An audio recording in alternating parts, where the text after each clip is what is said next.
Okay, Mayor Gregory, we're ready when you are. All right.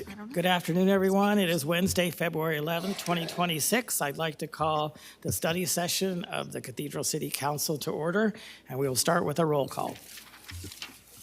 Councilmember Gordon? Here.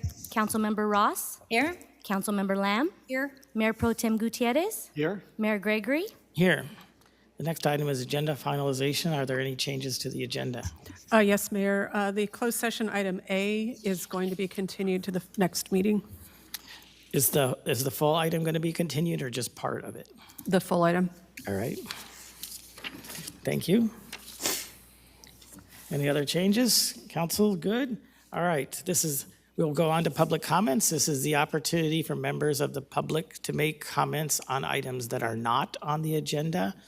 City Clerk, do we have anybody that's indicated they have a public comment? I did not receive any request to speak forms. If you're a member of the public and you wish to comment on items not on the agenda, please raise your hand. And I see none, Mayor. All right, then we'll move right into our study session.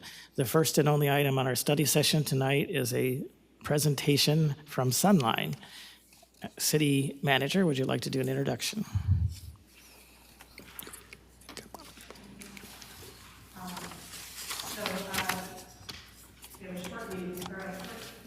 Short study session for you. But I'd like to introduce Mona Babuda from Sunline, who is here to make a presentation and discuss Sunline's transit agency's comprehensive operational analysis with the council this evening. So, Mona. Thank Welcome, you very Mona. much. And thank you, Mayor Gregory, Mayor Pro Tem Gutierrez, and council members. I also want to acknowledge our Sunline board member, Nancy Ross, as well. But thank you for your time today. I'm Mona Babuda. I'm the general manager for Sunline Transit Agency. And I want to go to the next slide. Before I jump in, I'm here to talk about an initiative that we've taken on. It's called Sunline Rides Reimagined. And I'll say a few things about that. But in the meantime, sorry. So they can see it better. Oh, there we go. Okay, keep on. I just wanted to give a little bit of background on Sunline for anyone who might be tuning in they don't know too much about us. But we are the public transit provider for the Coachella Valley. And we've been your public transit provider for over 49 years. Next year, we will celebrate our 50th anniversary, so we're excited about that. But we are a joint powers authority. We are made up of all of the 9 cities in the Coachella Valley, so I have a representative from each city. And we have Supervisor Perez as well on our board of directors, who represents the unincorporated areas of the Coachella Valley here in Riverside County. And we provide not only public or fixed route service, which is the big bus that has SunBus on the side, but we also provide complimentary paratransit service. And that service is complementary to our fixed route system, knowing that not everyone in the valley has the physical and cognitive abilities to take the big buses. So these are folks who don't have the ability to, for example, walk to a bus stop or read a bus schedule, or their temporal capacities may make it difficult for them to figure out when to get off the bus. So for folks who don't have the ability to take fixed route, we provide complimentary paratransit. And it operates within 3/4 of a mile of each fixed route bus. So unfortunately, if there is no fixed route buses in your area, which is the case in some unincorporated areas, we do not provide paratransit service, which is tough. So what we do is we try to fill those gaps with other services. So in addition to those 2 services, we also provide SunRide, which is our version of microtransit or Uber and Lyft. So you could call a phone number, or you could install an app on your phone and book a ride, and each ride is $3. And you can take a ride within each geofence. And there's 9 geofences within our valley. Cathedral City is included in a geofence. So your citizens here in Cathedral City, they do have access to our SunRide program.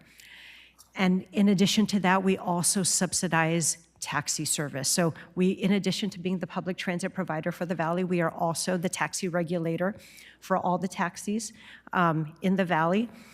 And for folks who are over the age of 60, or if they have a qualifying disability. And you can learn more about this on our website, www.sunline.org.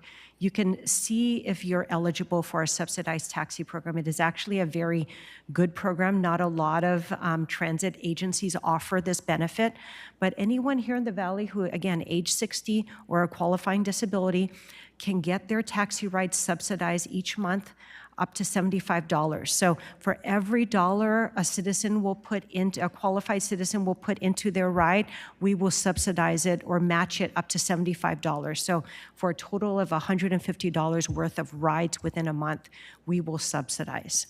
So that is our range of services that we provide at Sunline. Our annual budget is about $50 million, but we have to use that budget to provide service over an area of about 1,100 square miles. And that is about roughly the size of the state of Rhode Island. And that area spans from the Salton Sea to the east all the way to San Bernardino, actually in the west. The reason why we go to San Bernardino is for two main reasons. One, we have a partnership with Cal State San Bernardino, so we carry a lot of students to Cal State San Bernardino.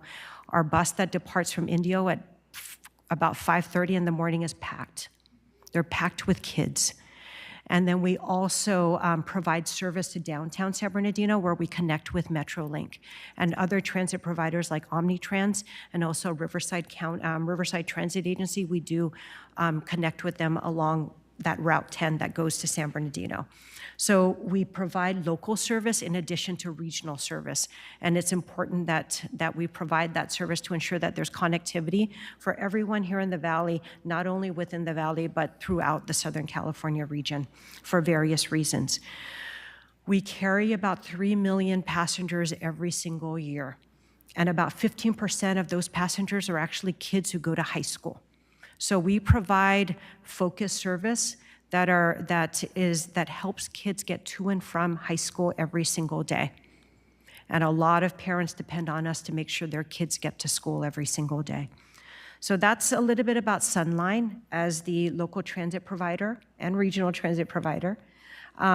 So Sunline Rides Reimagined. So that is the ongoing initiative that is allowing Sunline staff, with help from a consulting firm, to understand better the mobility needs of our citizens here in the Valley. The last time we did something like this was about, I think, back in 2019, so that was about 7 years ago. So it's been a while. And when we did this work of studying what our citizens need, it was before COVID. And we all know that when COVID happened, a lot of us emerged from COVID doing different things, right? Living in a different way. Some of us didn't go to work the way we did before COVID. So it was hard for us to use a lot of the work that was done back in 2019 to inform the work that we need to do today. So this is what we're doing. It's an 18-month process, essentially, of studying travel patterns. Last fall, we started data gathering. So we were gathering ridership data. We were gathering travel times of our buses. So we wanted to understand who was taking the bus, where they were taking the bus, to where they were going, what time of day they were traveling. We also wanted to understand how fast the bus travels along the corridors to make sure that we were clear about whether or not we were on time, whether or not we were going to where people go. We also collected, we're also looking at data from our Sunride program to see if that could help us better understand where people are going and why they may be choosing to take Sunride instead of the bus. And we're also using cell phone data. So we want to know where people are collecting and where a lot of folks are wanting to go. And we can get a lot of that information or glean a lot of that information from cell phone data. I forget what exactly, but if you've heard of a group called Streetlight, there's Streetlight data that is cell phone data. I think it's called Replica. I think that is what we're using to gather that data. We're using them to gather that data. So we're looking at a lot of data. And right now what we're doing is we're collecting public feedback through a survey process. And so on this slide, you'll see that right now, again, data gathering is basically existing conditions, understanding existing conditions, and the community engagement part is the survey. And for the survey, we have a QR code up here on the screen. I encourage all of you, if you haven't pointed your phone at that QR code yet, please do so, because we would really love to get your feedback on the transit system, even if you don't write it. So full disclosure, the survey has been out there since late December, sometime in December. We've been gathering a lot of information. The majority of our feedback has been coming from people who don't take the bus, which is helpful, because we want to understand why they're not taking the bus. We are getting a lot of feedback from those who are using it, either frequently or infrequently, so that information is helpful. But please, regardless of whether or not you take the bus, please take our survey. And again, you can do so by pointing your phone at that QR code. I've also left, with help from our City Clerk Burton, we've left some paper surveys outside on one of the tables. The paper surveys have instructions in the front, and they're in English and in Spanish. And even if you go online, the survey is in English and in Spanish. So when we collect all the feedback, and the survey will be open until the end of February. And just so you know, for anyone who is listening in and they do it online, you're also entering yourself into a raffle for gift cards of $50 or $100. So you have that opportunity to win a gift card if you complete our survey. But once we collect all the surveys by the end of the month, we will take that feedback along with our what we glean from our data analyses, and that will help inform service alternatives. And staff, also with help with stakeholders from each of the cities, our tribal communities, planners from RCTC and CVAG, we want to gather them in a room and have a stakeholder meeting, and we want to look at all of the feedback we've received, talk about service alternatives, and get feedback on what are some of the service alternatives we should consider as we design our system moving forward.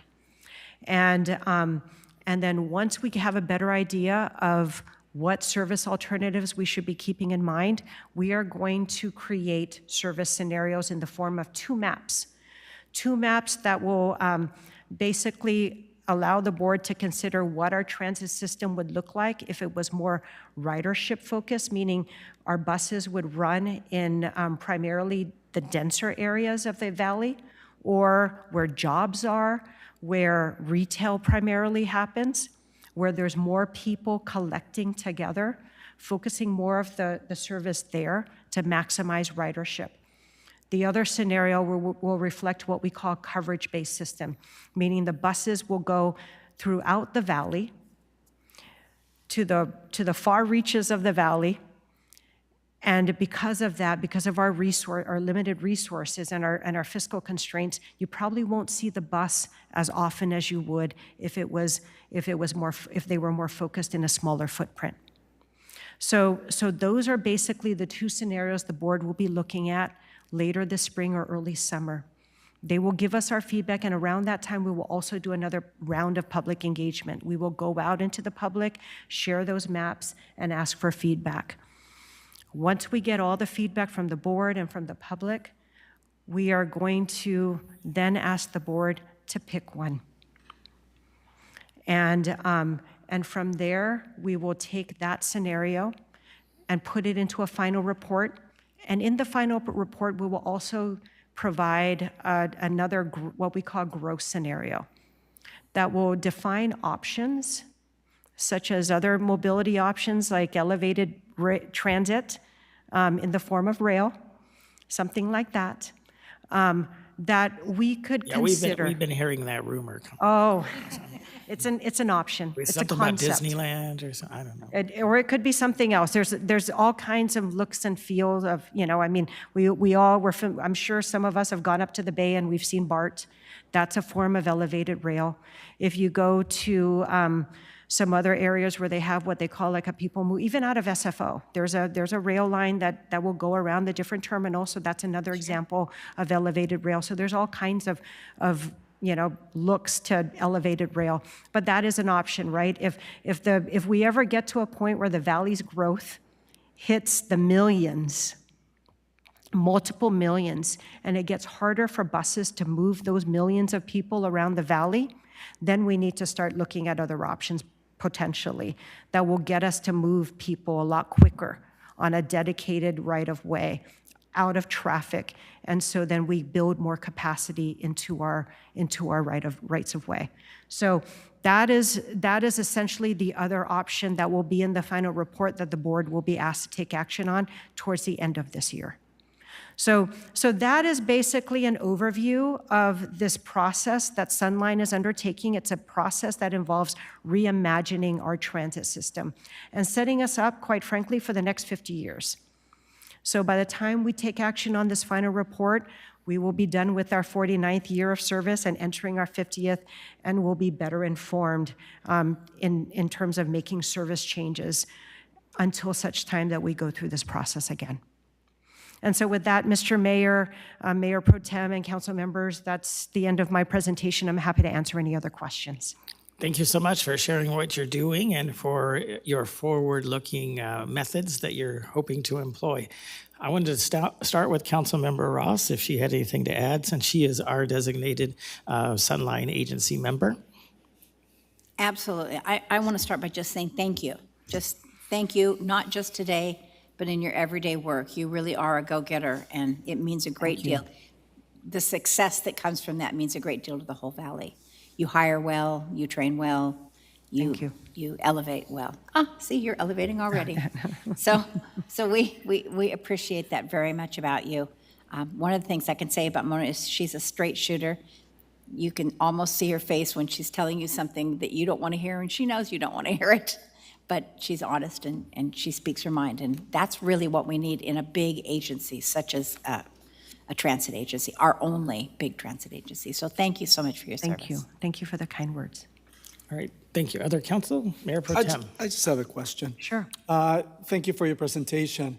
Now, the study that you're conducting, once you get all the results, is that going to include, of course, I'm pretty sure it is, different centers, or for instance, last time you were here in our council meeting, it was mentioned that you were interested in doing something right in front of the senior center, some kind of, what was it, some kind of? Like a transit hub?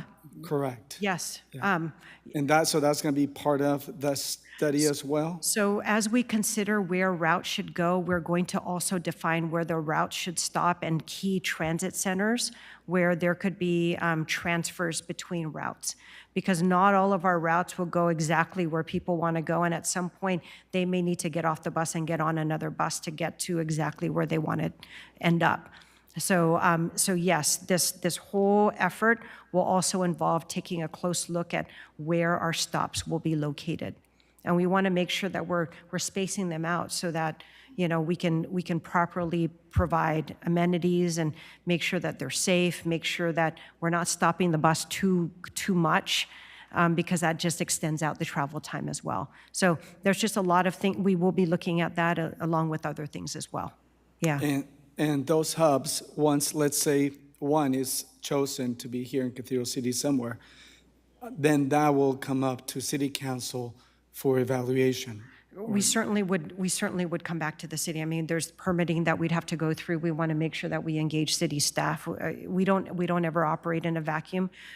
We sort of defer to city staff to kind of give us direction on where the growth is going to happen, where they think that, you know, a facility like that would be best located. I will admit we really like the current location across the way on B Street and Buddy Rogers. That is just, it's right along Highway 111. It's easy for us to get on and off this very busy and main corridor where a lot of our riders take the bus. We have routes EV and routes WV that travel along Highway 111. That's our bread and butter. Those are our highest ridership routes. Okay, thank you. You're welcome. All right, Thank you. anyone else on council? All right, I'll open it up to public comments on the Sunline Transit Agency presentation. Are there any members of the public that wish to speak on this presentation? I did not receive any. Do we have someone? Okay, please. Please make come your way forward. and state your name for the record, please. Hi, my name is Federico Carrillo. I'm a lifetime resident of Catiro City. A question, the Buddy Rogers bus, where the buses go right now, is that a hub, a station? What do you call that area? So this is really the time for comments, not questions, but I think at this point, right now, it's a bus stop. Okay, that bus stop, because like I said, born and raised, my mom and my dad have their house there, which I like the buses and everything. They provide great service to the community, but they brought a lot of problems to that part of the neighborhood. My mom's house has been broken into. We have vagrants constantly going on the property. I own property also on the backside of that. And I have a ton of trash, a ton of drug paraphernalia, and everything that brings along with it. So I definitely would like some bus company to look into what they can do for that. Their service is great, but their service brings a lot of headache for the residents in that area. There's a small basketball court that the kids can't even play on because there's drug use, there's paraphernalia, there's constantly people overdosing in those bus stops. I'm not saying it's the buses, Sunline's fault, but their business is what's bringing all of that. So I do have a very deep concern if they're going to build anything in that area that's going to be any bigger or anything, because it's bringing a lot of, and on top of that, the noise that it brings. Those buses aren't quiet. So I do have a deep concern on what they can do about that, the vagrancy and the drug use and all that comes along with their services. All right. Thank you for those comments so they can be considered. Thank you. Looks like we have another. Please state your name for the record. Anita Carrillo. Good afternoon, everyone. So just a comment. I know this is something that's fluid and studies are being made and locations haven't been selected, but I do want to share what we've have experienced with the change of the Sunline from 111 going into B Street in front of St. Louis Church and the City Hall. Definitely, as Federico, who is my brother, has shared, the increase of drug activity. I am a witness of what that has seen it. I constantly call 911, the non-emergency number, and let them know what I see. We've seen drug overdose. We've seen people break into my mother's home, who I currently reside there with my 82-year-old father, who I care for. I live there with my son, who's 12, and cannot enjoy that basketball court because of all the drug paraphernalia that's laying on the floor, the stains of bodily fluids, the garbage. It's literally a loitering area. Early in the morning, late at night, you'll have random homeless people, but during the day, people get off those buses and they loiter all day there. I've called in the police because I've seen people literally do drugs, sell drugs at the basketball court in front of the St. Louis Church, on the sidewalks in front of those bus stops. If you all take a walk over there, you can see it. Even if there wasn't people there, you can see it all throughout. I'm sure the police department is very aware of people calling and saying that there's a problem out there. So I think some of those things should be taken into consideration. And really, what's the overall benefit that the city itself will get from it? You're doing so much.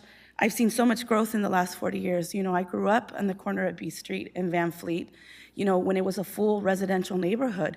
The majority of our neighbors no longer are there. The City Hall being built, the movie theater, the new fire station, the casino, those are all great improvements. We have a Chipotle and a Starbucks right across from my mom's house. I think it's wonderful. But all these great improvements to the city, downtown city, could a bus hub kind of deteriorate it with what it comes with? Now, I rode the Sunbus, so I appreciate it, but I think I would like the residents' thoughts or what we live to be taken in consideration, and how many people in this Cathedral City Cove area actually benefit from it. So, those are my thoughts now. This is new to me too, so I appreciate your time today. Thank you. All right, yes, thank you so much for your comments. Are there any other requests to speak? I see no more, Mayor. All right, thank you so much. for your presentation. I know you heard what the comments that were made, so I know you'll take them to heart, and we'll continue to work together on all of the different issues. All right, continuing on with our agenda, the next item, I believe we still have some closed session left, so I'll ask the city attorney if he'll read us into closed session. We do, Mayor. As you announced earlier today, item 2A on the closed session was going to be a conference with your labor negotiator. That was continued over to the next meeting. There were 2 items under that. Both of those items are over. Item 2B is still on your agenda for today. That's a conference with legal counsel with regard to anticipated litigation. That has to do with the Z Energy old landfill item. And if there are any comments from members of the public on that item, you could hear those now. If not, we can recess into closed session. All right, anyone want to comment on that closed session item? Seeing none, we're going to go ahead and recess into closed session.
Are we ready?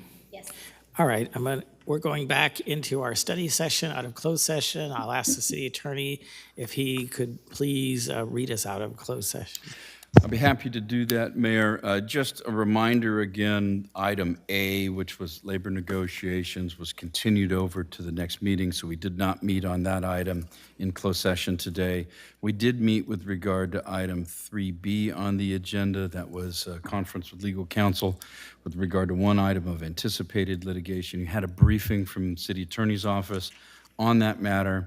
There was no other direction given and no other reportable action. Thank you. Thank you so much. All right, seeing no other items on our agenda, this study session is adjourned, and we will see everyone at 5:30 for our regular meeting.